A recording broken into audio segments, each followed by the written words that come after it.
everybody, welcome to Brewhouse Art Studio, and this is my fifth tutorial in Motionbuilder and motion capture and motion editing and things animation related um, in the game industry, just kind of how we do things. In this tutorial, we're going to be talking about motion capture on a budget. So what is motion capture on a budget? It doesn't mean necessarily hooking up a Xbox Connect and trying to capture motion capture that way, because it's totally possible. You can totally do that. It is more along the lines of you just don't have a huge budget. So how can I get one actor to play three different characters in the same scene and to put it all together?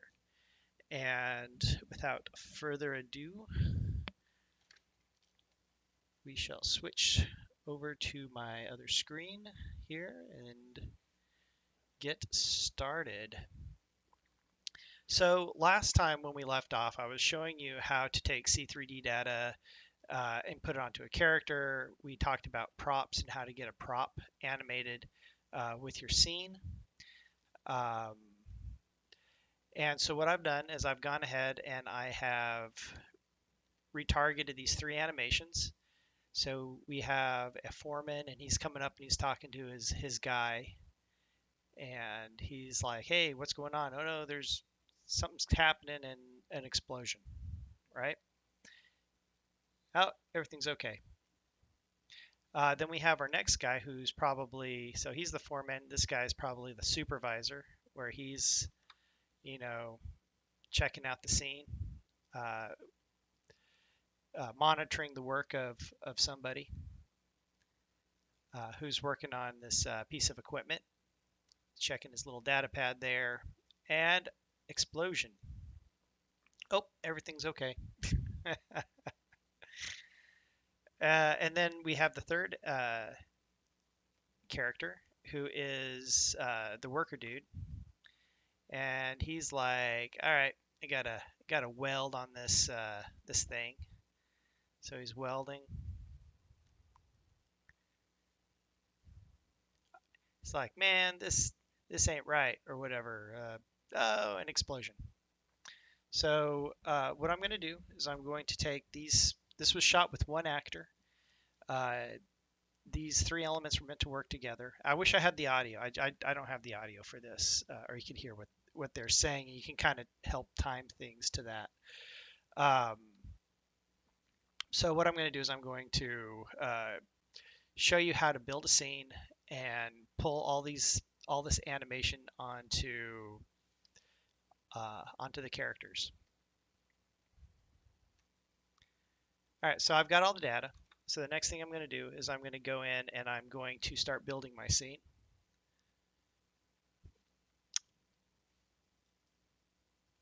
It's going to open up my worker character.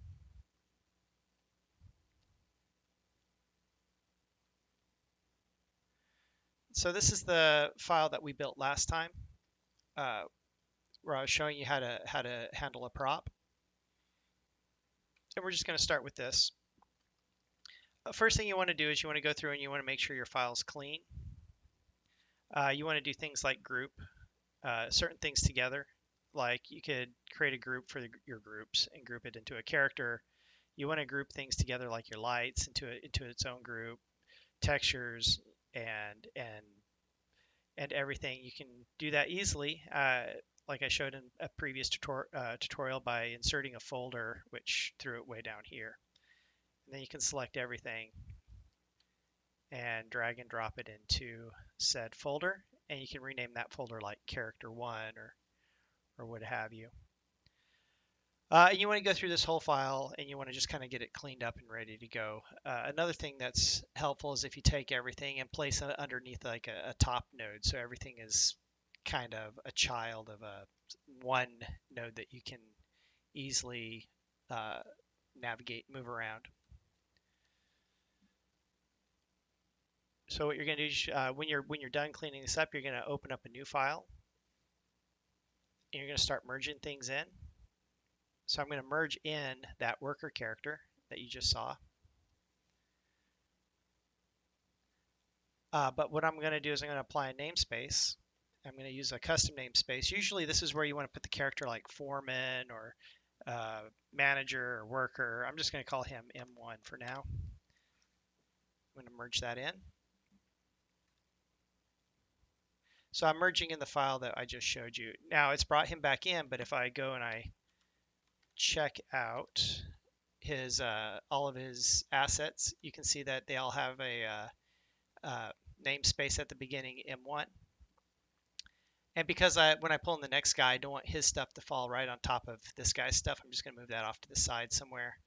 And I'm going to do that again. Merge worker character. Make sure everything's appended. Use namespace M2.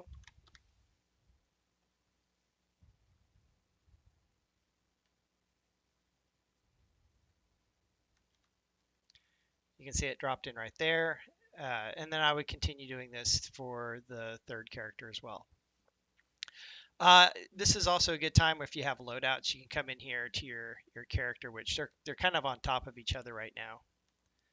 So there's the second guy I just pulled in. Let me unpin him so I can move him off to the side. So there's the second guy. So now is a good time to come in and you can like switch out your loadouts to kind of make them like a different person, like different tops or different heads or whatever. It's kind of good to be able to differentiate between the different characters as you work, so that it just makes it easier. I have pre-built a file in my layout. I call it layout, where I guess I should have shown you how messy that stuff gets. Oh well, next time show you how messy it gets. And by messy, I mean if you don't do the proper grouping and organizing prior to pulling all this stuff in. So I've created my scene with my 3 characters. And you can see that I kind of got 3 guys. Got the welder. He's got his prop set up with him, which is like a kind of a welding gun.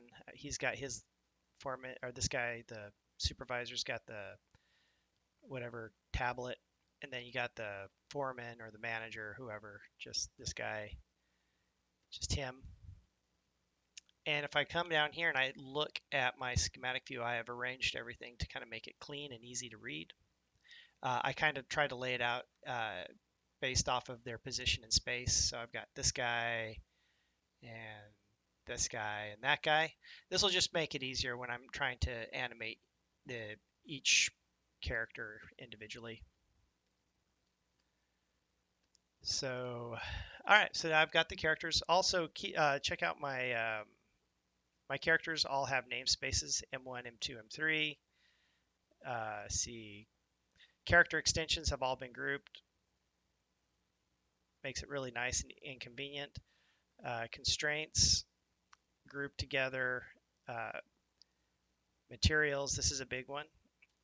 They're all grouped together as well. If I open this up, let me expand this so you can kind of get an idea of how messy it could get. Here, this is one character, and this is when you pull in the second character, and so on and so forth. Because these are the same character, technically I could have merged in the textures, and they would have just shared the same textures. But if you're using, if you had a bunch of different characters with different textures, then this is the way to go about doing it. Making sure everything's nice and clean and organized. Over in my groups, you can see that all these character elements are also organized with the appropriate namespace. This is all, I know it sounds boring, but this is all really important to being able to have a clean, efficient workflow. So I have all these characters now. I need to get the animation onto these characters. Now, how do you do that? Well, I'm going to be pulling in the file that you saw earlier, the first one I had opened up, and I'm going to merge that in. I'm going to start retargeting these characters to that character. So I'm going to go File, Merge, Character Solve Actor. This is my master file that has all the animations in it. And I'm going to open that up, and I'm going to put a namespace on this guy. I'm going to call him Mocap. All capitals, so it's big and easy to read. make sure all my animation's loaded because I definitely want animation to come in this time. I don't need the ROM because I've already done all my retargeting, so I'm going to just click that off. I only want to bring in those 3 takes. I'm going to merge that in.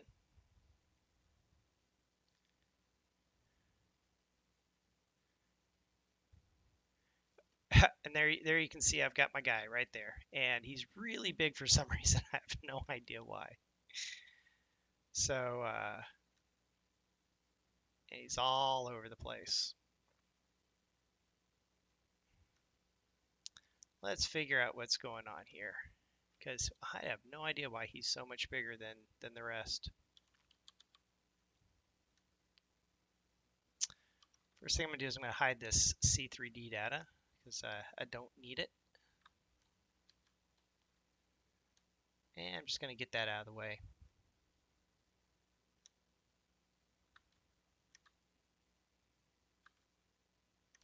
Move you out of the way. Let's go grab, is this the right guy? Yeah, that's the guy. Mocap, let's pull him out, him out.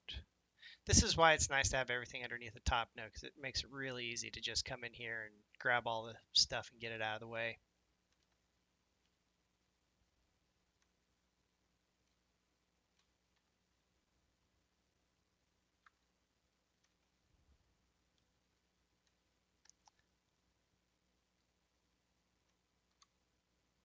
Come on, get out of there. I should have thought of this before merging it in.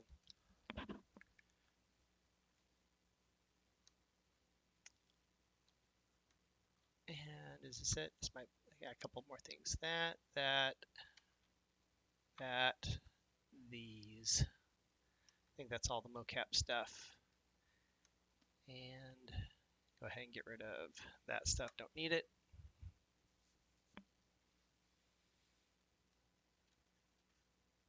All right. So with my mocap, there's a few things I don't need. Technically, I don't need a control rig because he's already been baked down. So I'm going to just delete this control rig. There we go. Now this will make it a lot easier for me to come in and possibly scale him down a bit.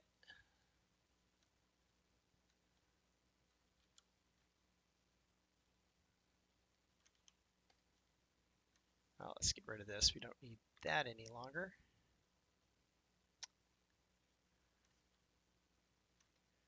Pull our mocap up here.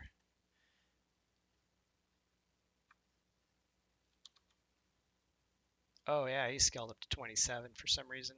All right, so we're gonna just scale him back down. Of course, nothing else scales down. So 1. Nope, not 1. Where are these other guys scaled to? Where are you at? There you are. Where are you scaled to? You are scaled to 14. All right, I'm gonna put him at the same scale as the other guys. Oh, nothing recorded. 1, 4. There we go.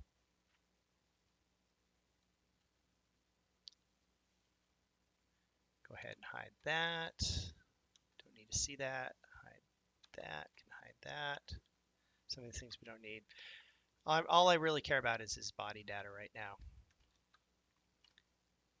There he goes. All right, so I've got my mocap in my scene. Now I'm going to go ahead. I'm going to retarget each character one at a time to the take. So here is supervisor, which is he's just kind of standing around watching the stuff that's going on.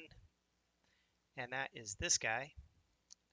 So I'm going to, his source is going to be mocap.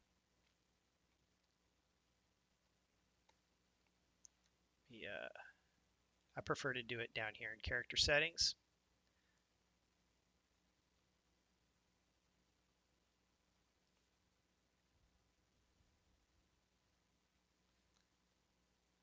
So character and mocap.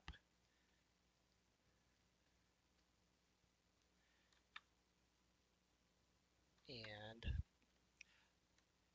now's the time for you to be able to do any adjustments that you may need. But since these characters are the same character, essentially they're kind of one-to-one, I'm just going to go ahead and I'm going to bake this down.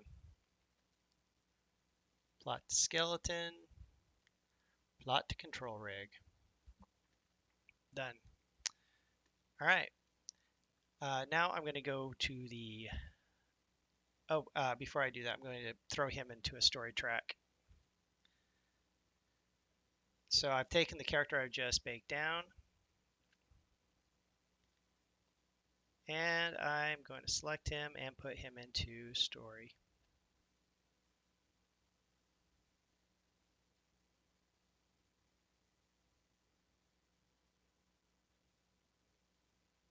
There we go. And by putting him in story, this makes it very easy for me to kind of like move him around, so get him kind of out of the way while I go work on the other characters. So now I'm going to do first guy, which is the foreman. Foreman comes in, does his thing. So let's get the foreman over there. That would be character 3, I believe. If I got it set up, yeah, character 3.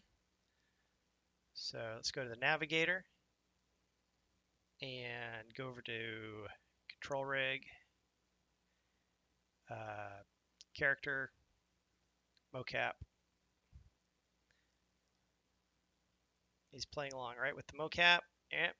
And I'm going to plot that down.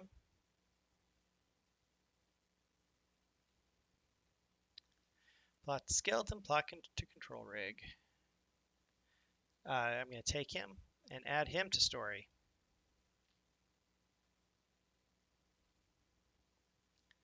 That is the third character. Insert current take.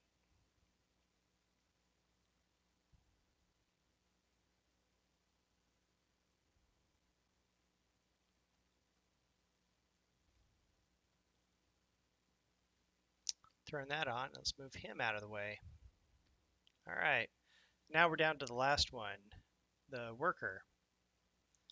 So this is the guy who we're going to make him get killed in this one. So he's doing his thing. So, okay, time to retarget to the worker. So M1, and should go to full screen there. So M1, see, navigator, character, input type is character. Go to mocap, puts him on the mocap. Usually I'll put him on whoever the first guy is next in the line. So it threw him on to this guy since I imported him into the scene second. So now he is doing his thing. Let's plot to skeleton, plot to control rig, and story. Insert character animation track. And insert current take.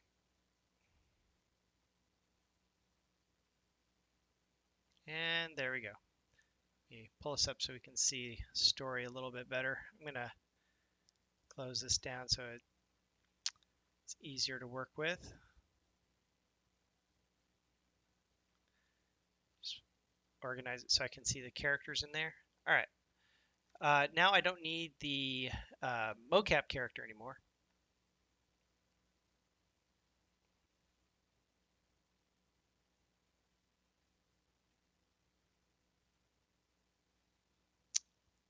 So I'm going to go ahead and turn him off completely so we don't see him. If I take this guy, I can now move him around and where I need to. So the first thing I'm looking at is they are facing down the negative X. So I want to Oh, hey, thank you for the subscribe. That is, hey, you are the first person to get to see that awesome emote I did. Boom, yeah. Woo. Hey, all right. So where was I? We are putting together the scene. That's right. So I've added motion capture to these three characters. I've got them lined up in story. Story is kind of like Motionbuilder's nonlinear editing system, and going to be spinning this around 90 degrees because right now they're facing down -x. So I'm going to hold down J on my keyboard and I'm just going to rotate and it's going to snap. I have my snap set to 45 degrees because that's just how I like it. Oh, and oh, grab this. Why is he sliding only on one way, one direction? That is very strange. It won't let me slide him any other direction. I'll have to figure that out. All right, so let me grab the next guy, rotate him 90 degrees. So J, 1, 2, done. Can I slide him around? Nope, same problem. Let's try this last guy, get him spun around. Rotate J, 1, 2. There we go. So they've all been rotated 90 from how they were originally shot. I'm going to go ahead and I'm just going to plot these characters down one at a time and then re-add them to story because there's something funny going on with story here. I have no idea what it is. So let's figure this out.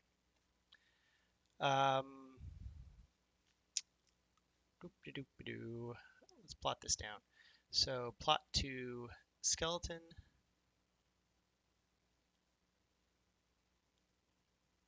plot to control rig. Now you can plot down here as well, but I'm gonna don't ever plot from here unless you're working on a huge cinematic. Just come up here and do it. Plot to skeleton and plot to control rig and last character, plot to skeleton, plot to control rig. So as you kind of learned in a previous tutorial, you can, why can I not select, this is so strange. Why can I not select all this stuff? Oh, there we go. Delete, delete, and delete. All right, so you can translate these things and set offsets, but you can't rotate them. So I had to rotate them inside of story in order to get them to function properly in the direction I need to go in. So I'm going to take my first guy, who is going to be M1, full body, and I'm going to put him up in front, and I'm going to set a key on an animation layer. I'm going to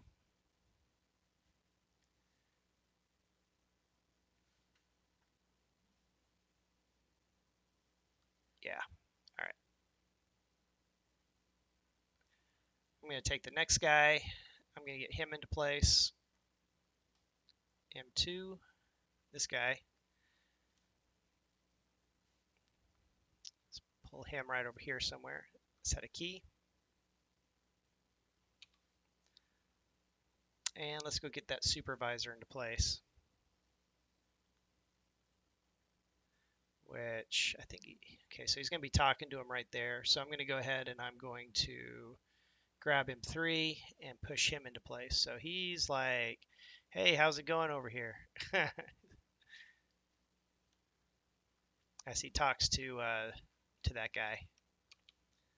So there we go. So I kind of have them in place now. But we now what we need to do is we need to get all the timing correct. So I'm going to plot to skeleton.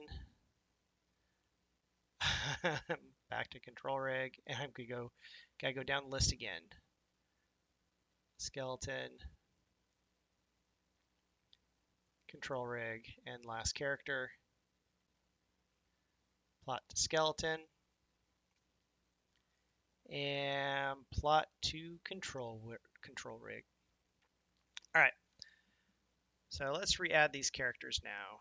Insert character animation track, character 1,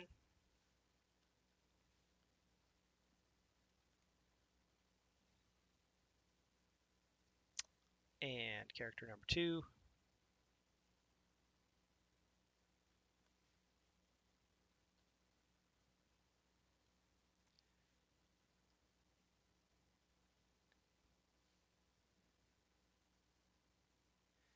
And last but not least, character number 3. Insert character animation track.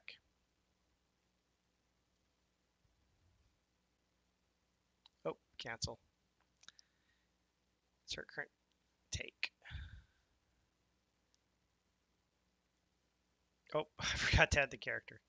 Character 3. Insert current take.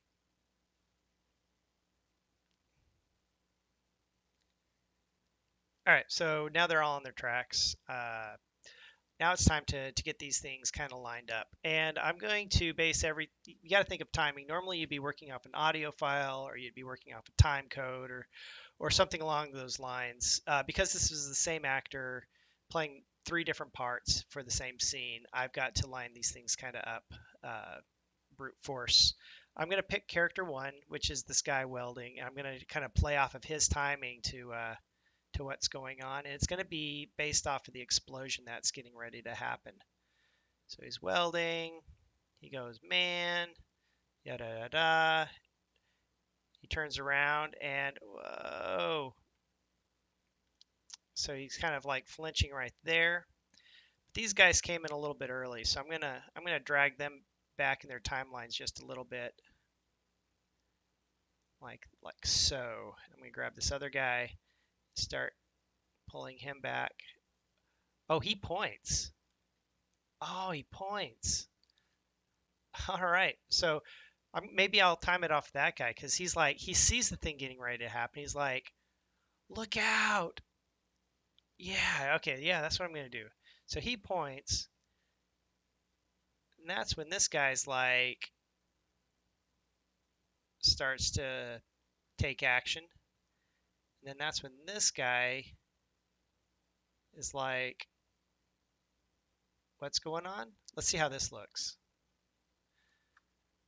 So he's like, man, this ain't no good. He's like, oh yeah, there we go. I think that kind of works, right? Don't you think? Yeah. So I've come in and I've kind of timed this stuff.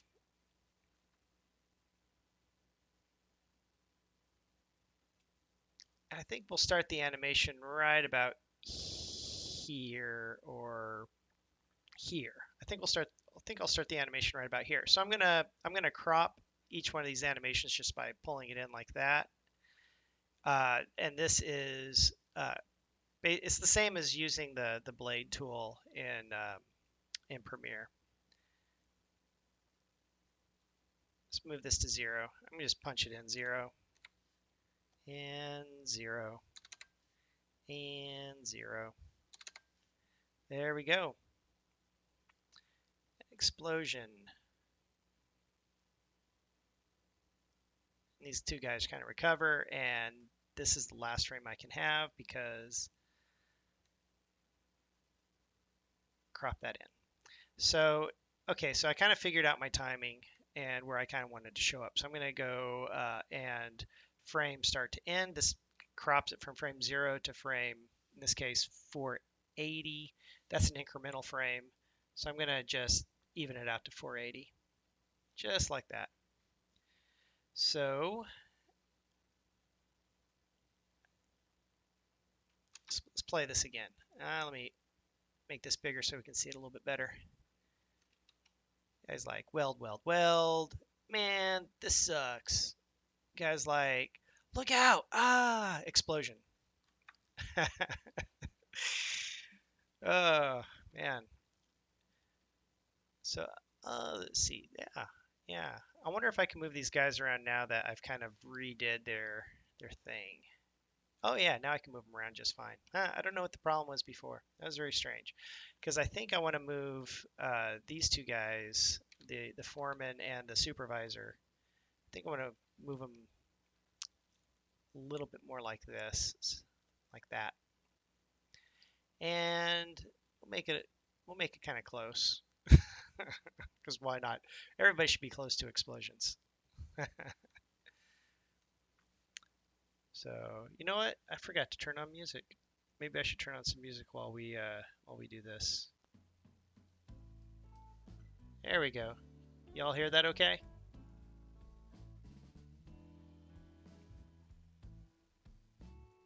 Let me know if I need to turn it up or down. I can do that. All right.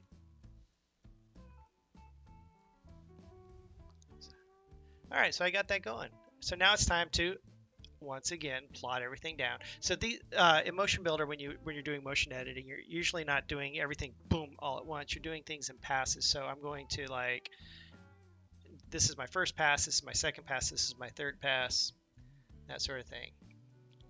So I'm going to plot, just write down lists, yeah. Plot to skeleton, plot to control rig, next character, same thing.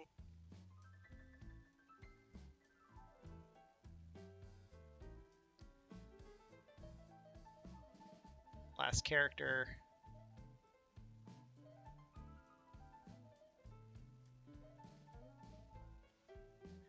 There we go.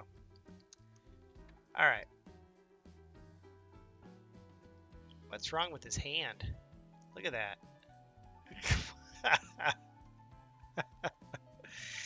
Oh no. He's got a messed up finger.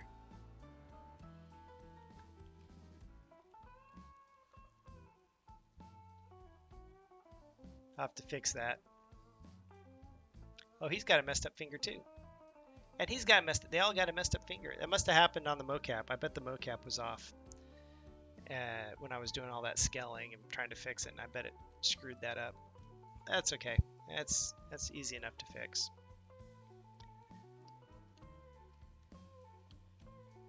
All right, so now that this is done, I'm just going to go ahead and delete all the stuff in story.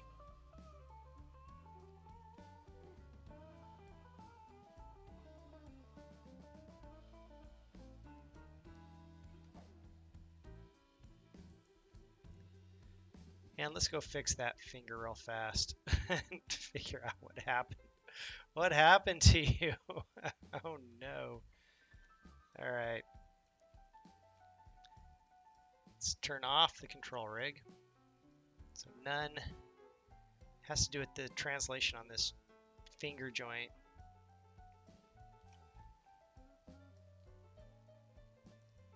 Which is up in the skeleton. So I want to do this guy first.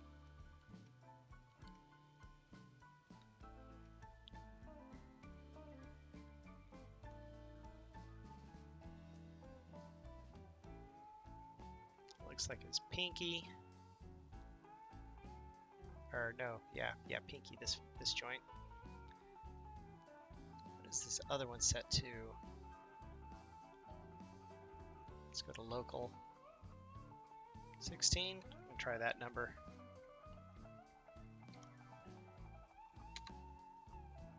No? Oh, wrong joint.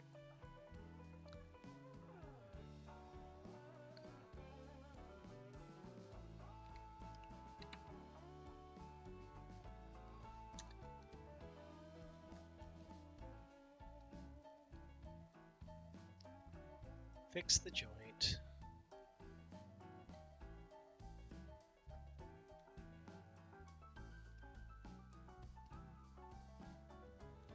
There we go.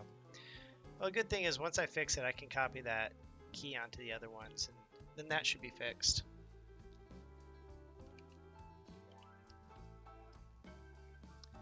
So once it's set, I want to key it. Make sure it stays.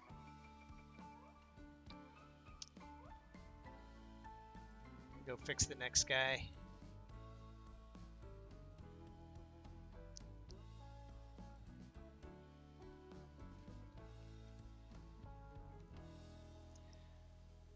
Where are you? There you are. This one.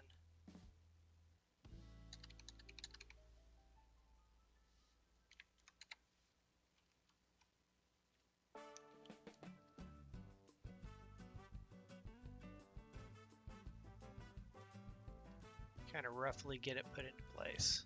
There we go. So that.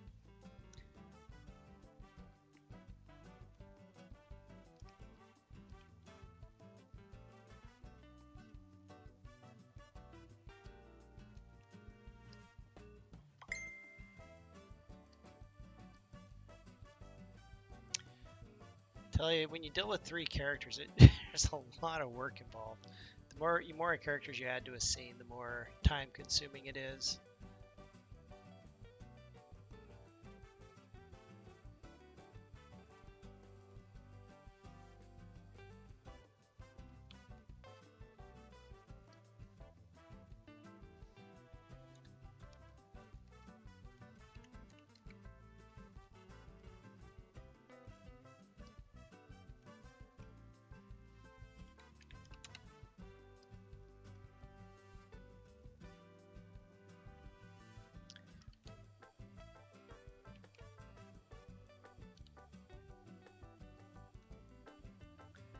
There we go. Set the key there. Plot to control rig. Oop. There we go.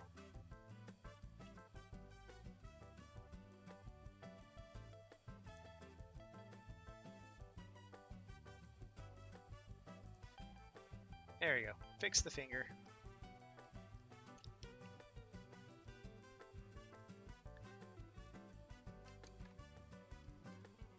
Alright, so now I've kind of got everything lined up. The last thing that's missing, I think, out of this is a nice death animation, right? So they turn around and it explodes, and that guy jumps back.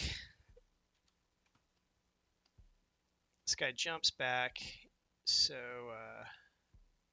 then he's going to die. So if you remember from one of my first tutorials, we did some motion editing, and I did this explosion where the guy gets knocked and thrown back. So I'm going to grab that. I think I'm going to put that in here, and I'm going to show you how I'm going to get that to work with this guy. So I'm going to do I'm going to go merge, go get that motion capture source. Big bada boom. Open that up. I'm going to apply a namespace. I'm going to call this Mocap 2. Mocap 2. Now, if you remember this little guy from my first tutorial, he had this great explosion that looked like that. So that's what I'm going to do. I'm going to get this guy to play that animation. So I'm going to retarget him to Mocap 2. So I'm going to go to M1, and I like to do this through the navigator. Go to character, and I'm going to go to Mocap 2, which is that guy. You can see that there's a big size difference. I don't want to scale my guy down. I want to scale my mocap up.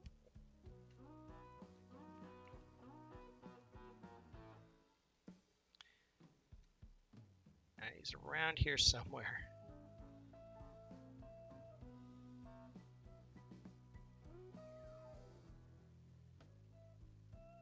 Where is mocap guy? Mocap, mocap, mocap, mocap. He's hidden back here somewhere. Ah, there he is. Mocap 2. Found him. Let's get him out of the way so I can grab that top null and scale him up a little bit. There we go. To right about there. That way we're as close to 1-to-1 as possible. This is the time you'd want to go in. You want to kind of like fine tune your retargeting. So you go to your character, and let's start looking at some of these settings. So under retargeting, you have match source. I'm going to turn that on. It's going to ensure that he goes exactly where the mocap goes. I don't know if we really have to do too much of anything else. I think that pretty much does it for us. Matching source. So I'm going to go ahead and plot that down. Plot to skeleton. Plot to control rig. All right, so now we need to make these things work together. First, I'm going to hide this guy because I don't need to see him right now.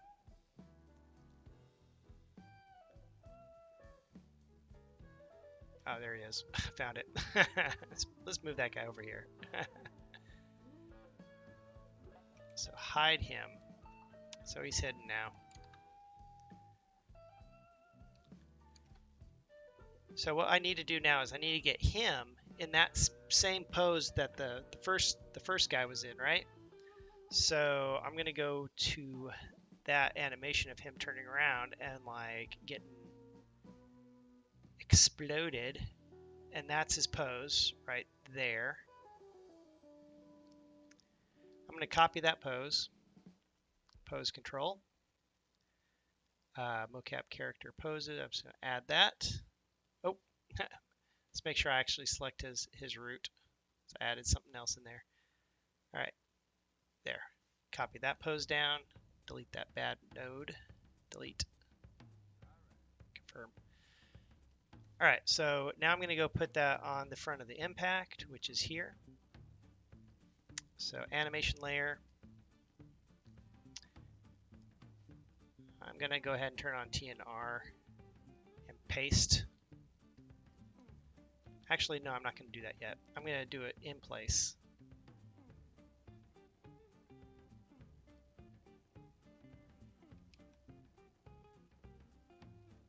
There we go. So I'm going to set my offset key right there. And then he's going to get knocked back. Right here is about where I want my 0 key. Like so.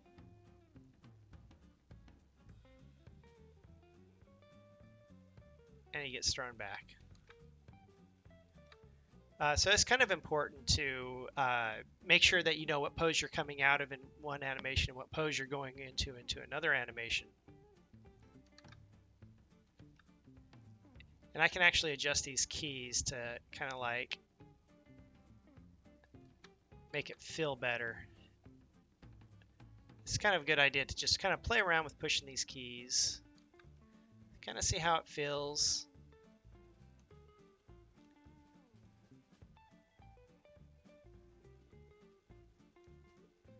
All right, so I like that. So I'm going to go ahead and I'm going to plot that down. Plot to skeleton, plot to control rig. But I need to get him into place. I can do it a couple of ways. I can story it in by going into story and moving it, and that whole thing that you saw before. But because I'm just needing to translate him, I don't need to rotate him at all. I can actually just do it through pasting on a pose. So I'm going to set the control so that when I paste the pose onto him now, which is this, he will paste in the location that the pose was originally taken, which is right here. So there we go. Just another quick plot to skeleton, plot to control rig. Now he's getting knocked back like so. There we go. So now that I have this, it's time to head back over to story. I'm going to insert this character, so character animation track, M1, insert current take. And I'm going to kind of move this out of the way, down here somewhere. I'm going to go to the take where everything is happening. I'm going to insert the take, current take from this one. Oh, there he goes. Need to move that a little more out of the way. Wait, wrong one. Pull that back. There we go. Okay.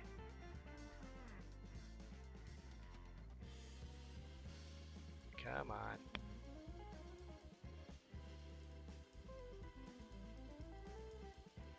Why is it not letting me click on that? I think Motionbuilder 2019 has some bugs in it. All right, so now he does his thing. He turns around and explodes. Oh, turn story on. Story was turned off. It explodes, and then he goes flying. Of course, that's not where we want him to go flying, right? We want him to be like, maybe like, as he's like, right, like this, and maybe it starts to throw him back right there, right? I'm just gonna pull this in, crop that down, bring this in. I'm gonna actually overlap it, and I'm gonna blend it. So this is my blend time right here. So he's kind of, now I'm gonna have to play with the timing here to kind of make it feel right. So maybe he needs to come in a little bit sooner.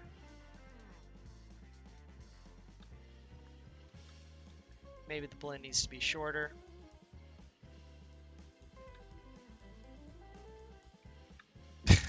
He really gets knocked back. Oh, we were having fun the other day making that explosion happen, weren't we? It's kind of an extreme one, isn't it?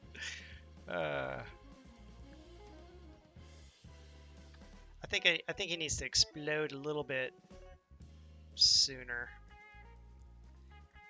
Explode. Maybe right there.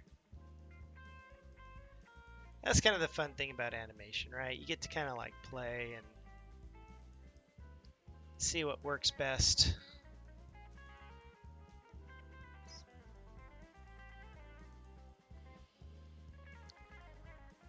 Man, I'm tired of this, is what he says. Whoa. The guy's like, look out! Of course, he's dead on the ground. Wow, he really gets knocked back.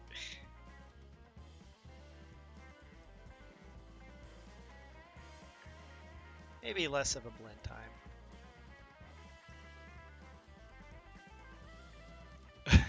I wouldn't call it great by any stretch of the imagination, but I think I think the point comes across. This is how you put one actor playing 3 different parts, 3 different takes, putting them into the same scene, and kind of getting all the timing lined up. Because a lot of time when you're dealing with motion capture and a budget, you don't have the money, or the company doesn't have the money to have a full production, and you kind of have to make the best of it. So you really have to think about, when you go into the mocap shoot, pre-planning, figuring out your shots, how are you going to accomplish what you need to accomplish with the resources at hand. And if you have one actor playing 3 different characters, how am I going to time this correctly? So when we shot this video, or this mocap, we had audio that the actor was pantomiming to. So we played it several times for each part, and he would give a different performance for the foreman and the manager and the little welder dude, and then we picked from the best that best fit together when it came time for selects.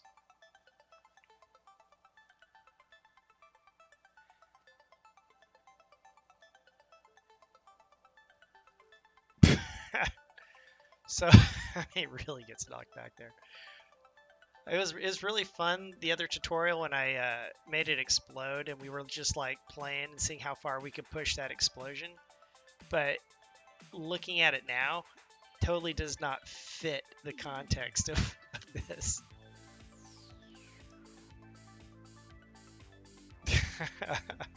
They're like, damn, the foreman's like checking himself. It's like, yeah, I'm okay. I'm okay.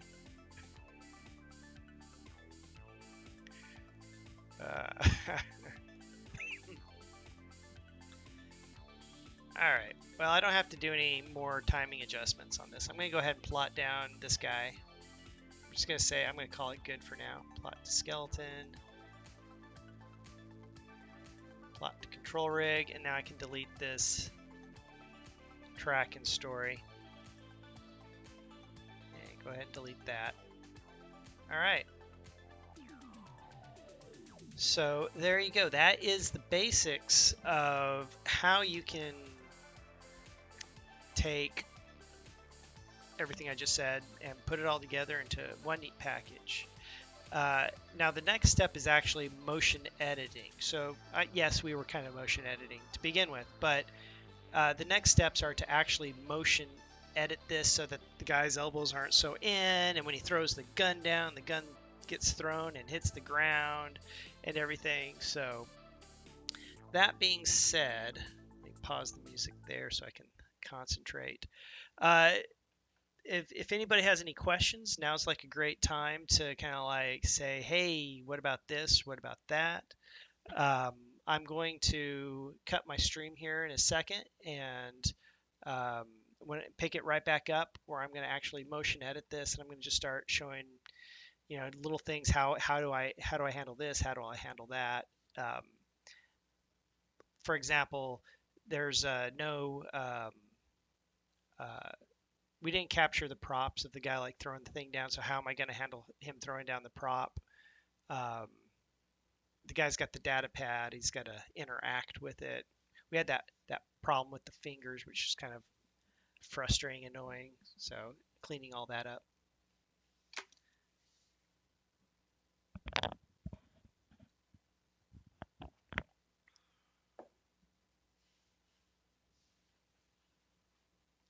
Let this play a few more times through.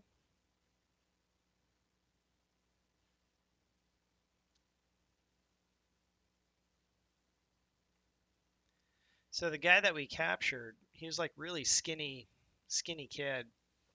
I think he was just turning 18 or something like that. He's like a kid who's going to be a stunt performer, um, and he's getting his, getting into the whole acting, and got hooked up with motion capture up at Modus Digital up in Dallas. And but our characters are a lot beefier and bigger than the kid was, so it comes through in the motion capture. You can really see it, how their arms are kind of tucked in, because they're following with how that kid who is much skinnier and leaner would what? Puppy dogs. Oh no, I got invasion of the puppy dogs. You two go lay down. You two go lay down. So anywho, all right, I'm gonna cut this stream, and when I come back in like 2 seconds, we will um, get going with motion editing this. So I'll see you all in like 30 seconds.